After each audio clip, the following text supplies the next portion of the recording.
the hobbits would be faced by Saruman, who was presented as the mysterious boss, Sharkey. There were also half-dozen men who claimed to not answer to Lotho, who is the Hobbit Chief. The men threatened Frodo, though the other 3 hobbits were the ones drawing swords. Merry and Pippin wanted to start a fight in order to destroy him and were shocked when they heard that Frodo seemingly wanted to save Lotho instead. Sam decides to find Tom Cotton, who then eventually started the fight along with Merry and Pippin. Eventually, Sam ran off with Frodo to meet the Cottons, while Merry decided to arrange lookouts and guards for the night as they spent it at Tom Cotton's.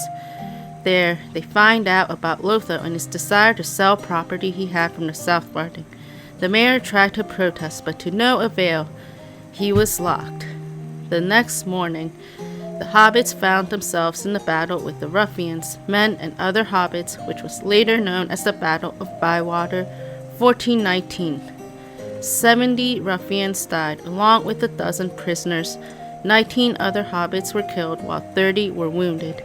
It was the only battle fought in the Shire and the only one in the North Riding since the Greenfields. Meanwhile, in a similar fashion he had done with Gollum during his quest, Frodo pities Saruman in the scouring of the Shire, taking a noble but grave risk to show compassion to a fallen character.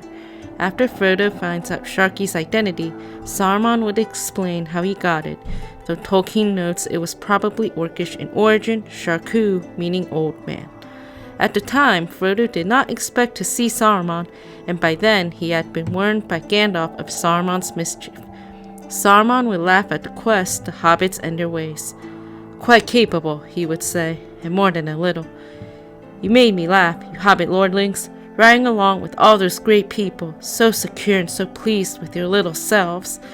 You thought you had done very well out of it all, and could now just amble back and have a nice quiet time in the country. Saruman's home could be all wrecked and he could be turned out, but no one could touch yours. Oh no, Gandalf will look after your affairs." Saruman laughed again. "Not he. When his tools have done their task he drops them, but you must go dangling after him, dawdling and talking, and riding around twice as far as you needed. Well, thought I, if they're such fools, I will get ahead of them and teach them a lesson. One ill turn deserves another. It would have been a sharper lesson if only you had given me a little more time and more men.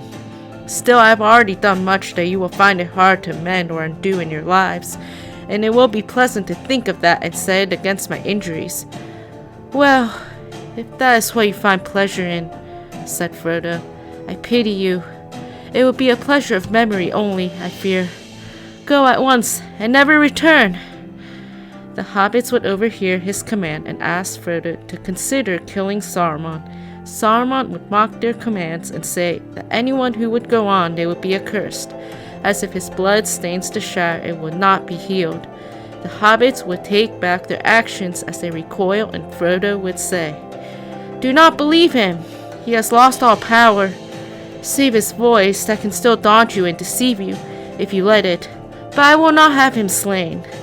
It is useless to meet revenge with revenge. It will heal nothing. Go, Saruman, by the speediest way." Saruman would call on Wormtongue while a dozen hobbits, led by Sam, would continue trying to kill him.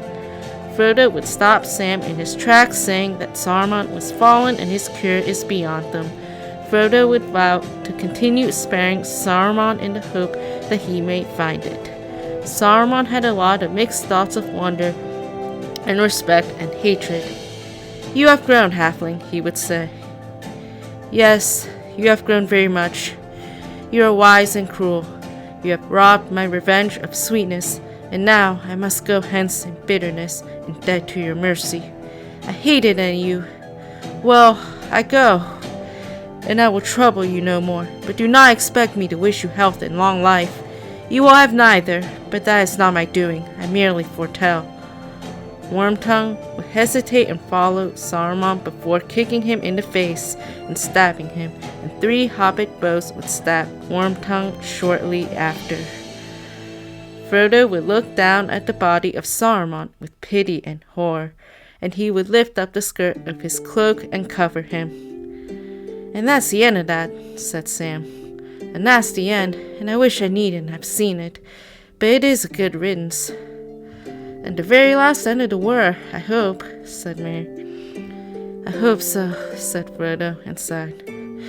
"The very last stroke, but to think that it should fall here at the very door of Bag End. Among all my hopes and fears, at least I never expected that."